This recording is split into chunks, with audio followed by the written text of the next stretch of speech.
Hi, Steve Gordon here, your friendly neighborhood Murrieta carpet repair expert. And if you found this recording, you're probably around the area and you need your carpet fixed. If that's the case, you've come to the right place. I've made this recording to answer all of your questions about carpet patching. Now, if I miss anything here, and I'm likely to, I mean, after all, I'm not an actor, I'm a carpet guy, feel free to call here at the office and we'll give you all the information that you like. And at that point, we'd be honored to just be hired to come out and fix your carpet for you. We'll do a beautiful job. So until I hear from you, and I sincerely hope that we do, enjoy the recording. Here you go. Hi, Steve Gordon here, your friendly neighborhood carpet repair guy. And I promise you one thing, and that is I'm absolutely not an actor. So if you're looking for an actor to talk about carpet repair, you've come to the wrong place. But if you want to know about carpet repair, whether it be carpet stretching, patching, Berber carpet repair, commercial carpet repair, transitions between your carpet and a floor, maybe your stairs need repaired, a seam could need repaired, or a few other things, well, in that case, you have come to the right place because I'm going to talk to you about that. And I'm going to try to answer as many of your most frequently asked questions as possible.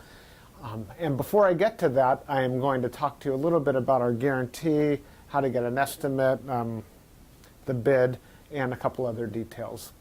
So I hope you enjoy my recording, and please be patient with me because I don't have a script. I've got a dozen notes here to go off of, and it's just going to be right off the top of my head. And try to really just answer all the questions I can ahead of time so that you have a little bit of education when you call us, and I certainly hope you do. So first, I'd like to talk about the guarantee. When you call us, you're going to get a 100% unlimited, unconditional lifetime labor guarantee. And what I mean by that is that either you or your carpet or both are going to be completely, absolutely, and thoroughly worn out before you ever have to pay to have that carpet fixed again. So again, 100% unlimited, unconditional lifetime labor guarantee, that's forever. How you get your estimate in the first place is after you watch this recording, give us a call here at the office, and we're going to give you something like a phone guesstimate. We'll give you an idea of what you might expect to pay. We might tell you something like between $150 and $300, or we might say between $200 and $400, or something like that. We're not going to know exactly, or even not even all that close, how much it's going to cost to have us fix your carpet for you.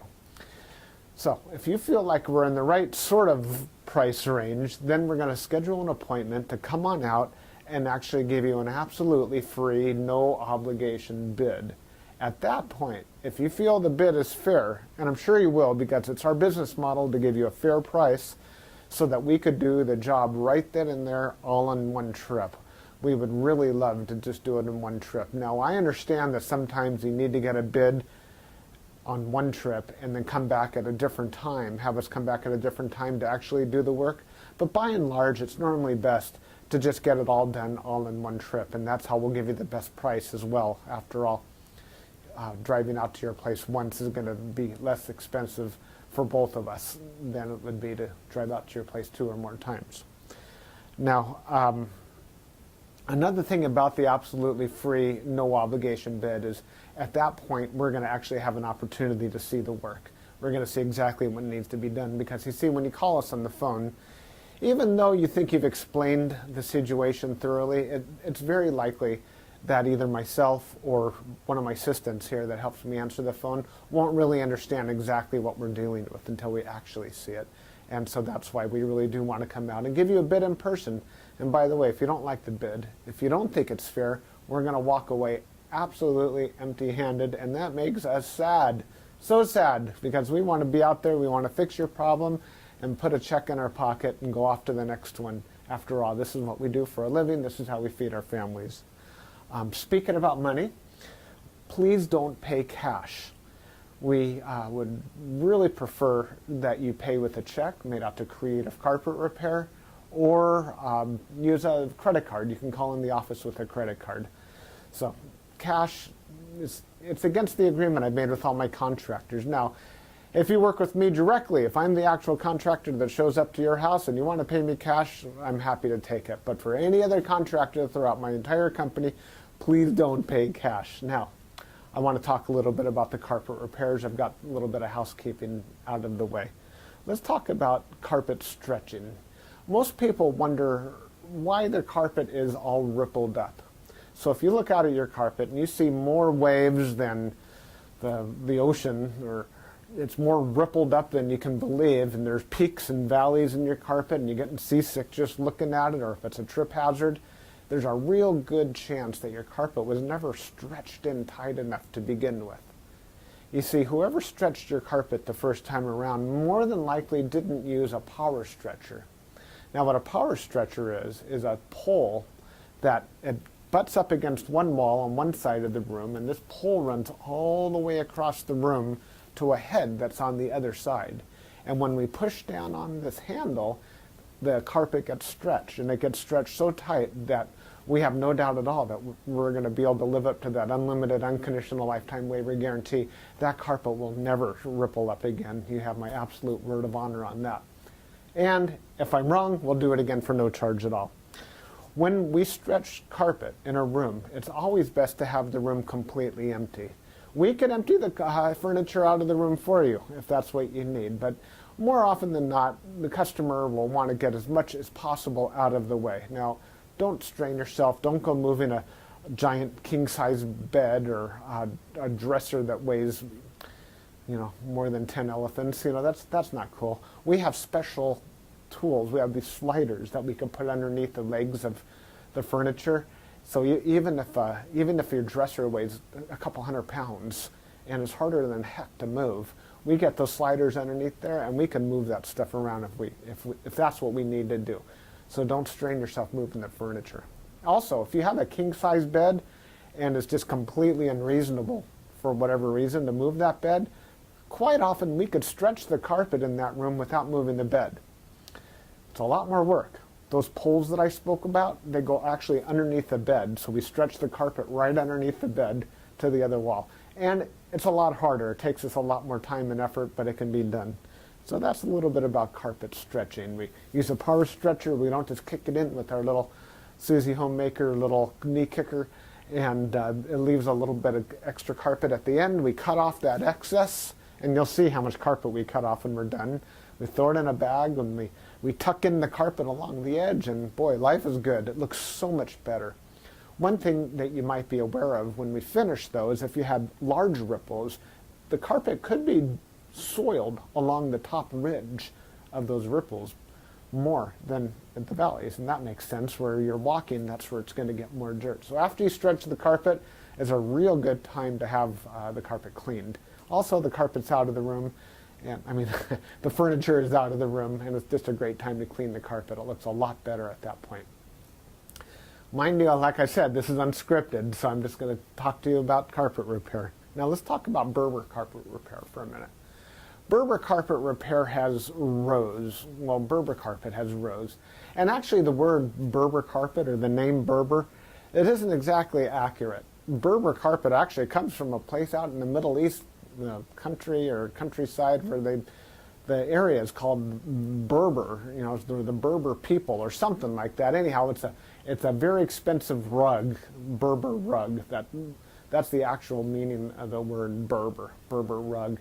The Berber carpets that we find today are very similar. There's loops and there's rows, and if you pull on one of those loops, or rows becomes unglued somehow, it can make a run, what we call a Berber run. So when you pull on that thread, it's like it's unzipping right in front of you. It's like, oh my gosh, what has happened?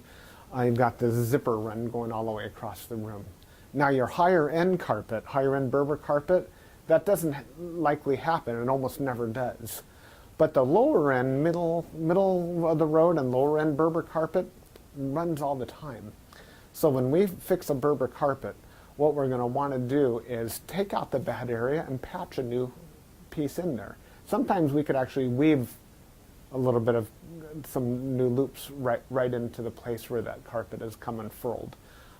But more than likely, we're going to want to put in a Berber patch in that area. One reason that Berber comes apart at the seams is because the carpet was never sealed at the seams well enough to begin with. Your carpet installer that originally installed that carpet was supposed to use a latex sealer or even a glue gun or something to seal the edges of the carpet. Now, if they don't seal the edges of the carpet, that's one reason that Berber carpet is just going to unfurl like crazy. So when we put in a patch or fix a Berber carpet, that area gets sealed. Now, we give the unlimited, unconditional lifetime waiver guarantee on Berber carpet as well. But mind you, just because, let's say you have a 12-foot seam and we fix 3 feet of it, that's the part that we guarantee. The rest of the seam we're not going to touch. And you may have a problem with that in the future. And that's certainly not our business to cover something we've never actually worked on before. Now, after Berber carpet patching, I'll just talk about carpet patching in general. And this includes the Berber. When you call us to have your carpet patched, the first thing that we're going to ask you is if you have any extra carpet to do the patch with. If the answer is yes, well, we're golden. We're ready to do the job. If you say no, you don't have any extra carpet to do the patch with, we'll ask, well, can we take the carpet from a closet or maybe even from underneath a piece of furniture? Because what we can do is we can take a piece of carpet from a closet and patch it right into your damaged area. And it usually works out really well. Most people would rather have a piece of carpet missing out of their closet than have a terrible, nasty area in the middle of their room where they'll see it all the time. After all, inside the closet, you usually have that covered up with shoes and old photographs and baseball bats and everything you've ever collected in your life. More about carpet patching is if you don't have the carpet to do the patch, there's really nothing I can do to help you. So you're going to need to find that carpet to do the patch with before you bother having us come out there, because if we don't have the carpet to do the patch, we're stuck. Our hands are really tied. There's nothing we can do. Now, you're probably wondering how the patch is going to look when we're finished. It's real hard to say, especially in a recording like this. So just between you and me and a million of our closest friends here watching this recording through time, that patch is likely to be visible. You see, if you take a piece of carpet that's never been walked on, it's never been soiled, it's never seen the light from the window coming in so it hasn't faded out, and you take that brand new looking type of carpet or piece of carpet and patch it in to an area that has been worn, it has been soiled, it has been faded out by the sunlight, well, certainly you're going to see the difference between the new carpet and the older carpet because it's patched right in the middle there. Certainly it's going to look a lot better than the situation you probably have right now, but patches are visible. Another reason a patch might be visible would be because, well, thick carpet, thick nap or plush carpet hides the seams quite well.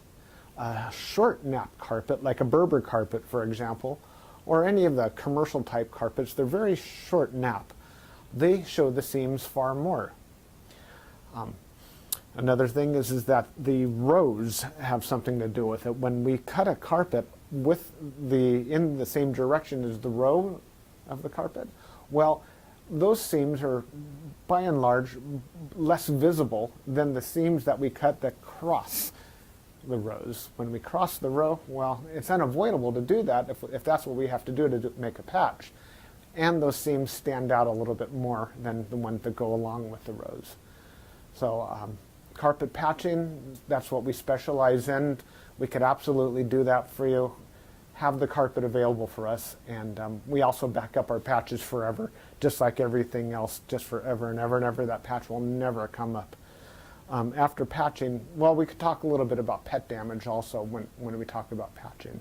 If you have an animal, a dog or a cat, or I've even seen it's been a bunny or a few other animals that have actually gotten locked behind a closed door.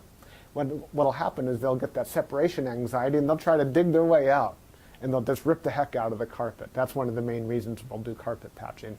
If that's the case, well, certainly it's just like any other patch. You supply the carpet, we'll put it in. However, if that animal didn't tear up the carpet, if they actually urinated on the carpet, there's a whole other thing we can do about that, and I'm going to need your help for that. what we'll do is we're going to ask you to go to the pet store or go online and buy twice as much of a product as you think you're going to need, maybe 4 times as much, to actually kill the odor. Now, the product I'm talking about is actually an enzyme, and what we'll do is we'll pull back the carpet, we'll remove the padding, clean the floor, and you'll pour this enzyme onto the floors underneath it all. And that enzyme will eat up all the proteins that contribute to the smell of the urine in your carpet. Then we'll put in new padding, and you'll pour that enzyme cleaner all over the backing of the carpet as well at that time. I'll reinstall the carpet, and then one more time we'll use that cleaner and we'll just soak that area of the carpet with that enzyme one more time. And that's likely to kill the scent altogether. That smell should be completely gone. If not, it's probably because your animal found another place that you don't even know about, and I'm sorry about that. There's nothing we could do about your animal. Now that we've spoken about pet damage, I like to talk about carpet to floor transitions. A lot of people call us because they put in a new floor. Maybe it's a tile or a wood floor, and their carpet now needs to be finished along that edge. More often than not, we don't need to put in any kind of metal there.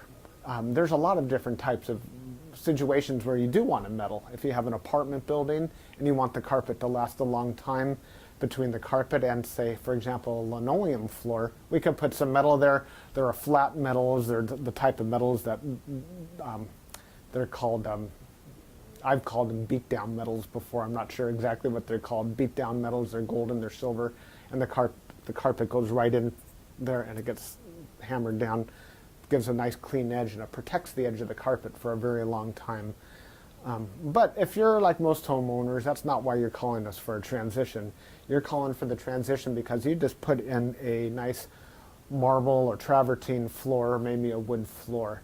And so what we'll do with that is we're going to pull back the carpet and put in a new tack strip right up alongside that floor. Now that floor is going to be holding the place as if it were a wall. So here's your floor, here's your tack strip right in front of it. We're going to pull the carpet over that tack strip and tuck it in right there. So all you're going to see is a nice smooth transition between the carpet and the floor. Now, many times when you put in a new floor, it's important to put in some work into the subfloor underneath, and that might include using hardy backer or some other type of material that raises the floor up even higher than it would have been. So let's just say, for example, you've got a 1/2 inch new tile and another 1/4 inch of underneath there of a hardy backer, or it could even be more. It could be 3/4 of an inch altogether, or even more, that is higher than the carpet. That's extreme. It's usually not that high, but let's just say it is.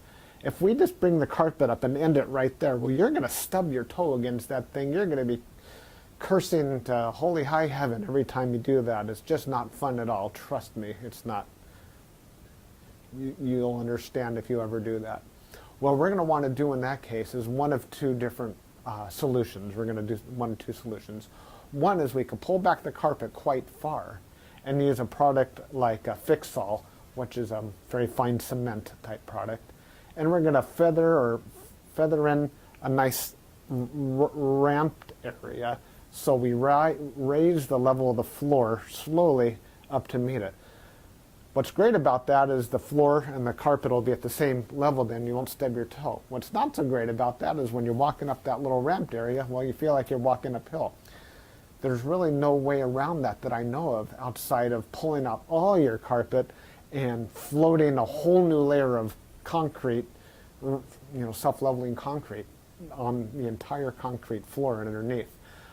That's a lot of work. It's possible that would be the perfect way to do it if I were working on a $10 million home in Beverly Hills, that's probably what I would be doing. I would be raising the entire floor to be level with, so the carpet could be level with the floor. But here in the real world, what we'll normally do is rise it up with some Fix-All, or we could do it even easier. We could use shingles, cedar shingles. Cedar shingles are about that long, and that makes a nice little ramp up, and it normally works just beautifully. It's quick, it's easy, we can get it all done in one trip. So we're going to raise the level of the carpet right up to the level of the floor, and you're just going to be happy as can be about that. Some transitions are round, curved. Other transitions could be squared. There's 100 types of transitions out there. And if you look on the internet under carpet to floor transitions, you're going to see a lot of examples. Perhaps even on my website, you can see some other examples. And so when you call us, you can explain what you're dealing with, and that would help us with the program here. Stairs. So, do you have a problem with the carpet on your stairs? I did a job like this just today, where the cat had actually torn away the corners of almost every stair all the way up the stairway. The lady was not happy about this. My solution to this was that, well, first of all, I asked her, do you have any extra carpet? And the answer was yes. You can take the carpet out of a closet.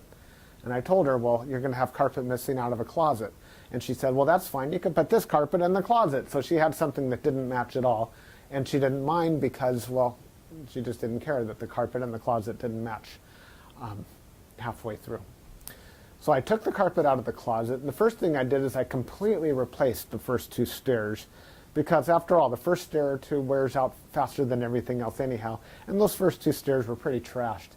Instead of just fixing the little corners, just replace the entire stair if you can. It'll make a world of difference to have something new there. With all the rest of the stairs, I just did these little bitty patches all the way up one side and all the way down the other, and it was just beautiful. I think it gave her probably another 10 years of life to her carpet to fix those stairs. Another thing you could do with stairs, what some of my customers have done, and I love this idea, is replace the entire stairway by, well, let me back up a little bit. Let's just say you have a 3 or 4 bedroom house, and it's the same carpet throughout the entire house, and your stairway is pretty much in the middle of it all. And if you replace the carpet on your stairs, well, it's going to be a slightly different color than the rest of your carpet, and that's going to look low class, and we don't like that, do we? No, we don't. What I would suggest in that case is that we take the smallest room in the house, maybe a small bedroom or nursery, and pull the carpet out completely from the smallest room in the house and buy new carpet for that room. Then we have maybe a 12 by 12 piece of carpet, and we can replace the entire stairway with that carpet. That way it matches the entire rest of the house except for that one room. That'll easily save you $4,000, $5,000, $6,000, $7,000 right there. And it's a lot less work too. So I like that idea. You get a whole new stairway. A lot of people, you walk in the front door and there's the stairway right there. If the stairs look bad, it's hard to recover from that first impression. So take my word for it, that's a really great way of going. Now stairs. Commercial carpet repair. If you have commercial carpet and that needs to be repaired, it either has ripples and waves or it needs a patch. If it's rippled, it might need to be stretched. We've already talked about carpet stretching. On the other hand, it might have a different issue. It could be your commercial carpet was glued down to concrete to begin with. If that's the case, what we do is we actually take a knife and we just cut right down the middle of those ripples, cut right down those bubbles, and we will re-glue the carpet right underneath there and smush it all down, and believe it or not, those bubbles are going to be completely gone. They might be completely invisible when we're finished. You won't even see where we cut it, because where we cut it is exactly where we put it back together. The carpet will be nice and tacky before we push it back down. It's a great solution. But if the carpet needs to be stretched, well, we have to get the power stretcher out, and we'll fix it up that way. Now, if your carpet in your commercial building, say you have an office, is because, let's just say that you removed a wall between two rooms. If that's the case, you may have a strip of carpet that's missing. It's always a great idea to just get a completely different color. So if you have blue commercial carpet, go get a piece of red or black. Just something completely different, because a patch going all the way down through the middle of the room that's just a little bit off, it looks low class again. But if we put a strip of red down the room, or burgundy or black, people walk in and they go, oh yeah, these people have got some class. They got a decorative idea.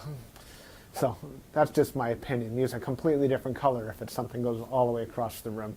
Now if it's just a patch, a small patch for whatever reason, and you have a little extra carpet, we can always patch it in with whatever you have. Seam repair. Good news and bad news. The good news about seam repair is that we can make your carpet so the seam doesn't keep getting worse.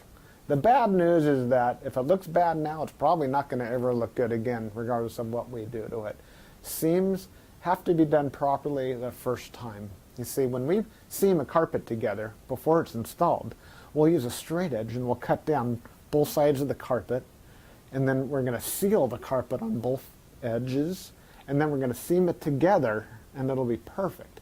When it's completely cooled down, then we stretch it in. If we go back and try to open up the seam and cut that carpet off and try to bring it together, the chances of it ever looking better are right around 0. So I'm sorry to tell you that your seam repair, we can make it possibly look a little bit better. We can make it stop getting worse. We can make it not be a trip hazard any longer. But don't have your expectations too high when it comes to seam repair. The last thing I want to talk about is flood damage. Now, if you're watching this right now and you've got a flooded out carpet, you are in a world of hurt, and I'm sorry. The first thing I would do if I were you is probably have about 3 fingers of scotch. And then I would go ahead and get an extractor, like a hot water extractor. You can rent them at the just about any rental yard, and just start extracting all the water. Pull back the carpet, get rid of all the padding that's underneath your carpet. Rent a couple of blowers, or as many blowers as you need, and these things, they kind of look like a snail. As a matter of fact, that's their nickname in the field. We call them a snail. And they're shaped like that, and boy do they ever blow. And you can blow dry the whole underneath of your carpet. Set it up and get the carpet completely dry. At that stage, that's when you call us, and we can supply new padding, put a new pad, reinstall your carpet, clean the carpet for you if you're in an area that we do carpet cleaning, and life is good. You can put your furniture back and you'll be happy again. You don't have to do it yourself. If you want to call a company, even ours, depending on your area, can do that extraction for you as well. Now, if it's really flooded, I mean, seriously, like you're ankle deep in water, don't even bother. It's beyond almost everybody's ability. That means that your baseboards are all going to be all wet. A professional company will come and remove your baseboards, and we don't do that ourselves. They'll remove your baseboards, they'll drill holes in the wall, attach blowers to your walls, and blow dry the entire area, inside the walls and out, the carpet, the floor, the whole shebang. And then we can come in and put the carpet back down at that point. So I hope that I've answered your questions.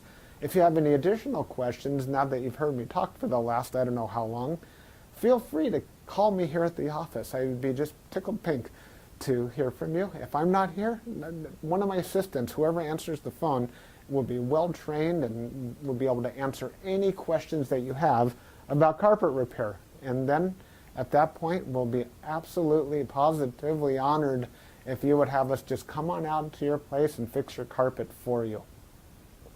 And that's all I have to say. Again, I'm Steve Gordon, and I promised I wasn't an actor, and by now you believe it. I'm a carpet repair guy, and I'll be looking forward to hearing from you, so please call me. Thanks. Bye-bye.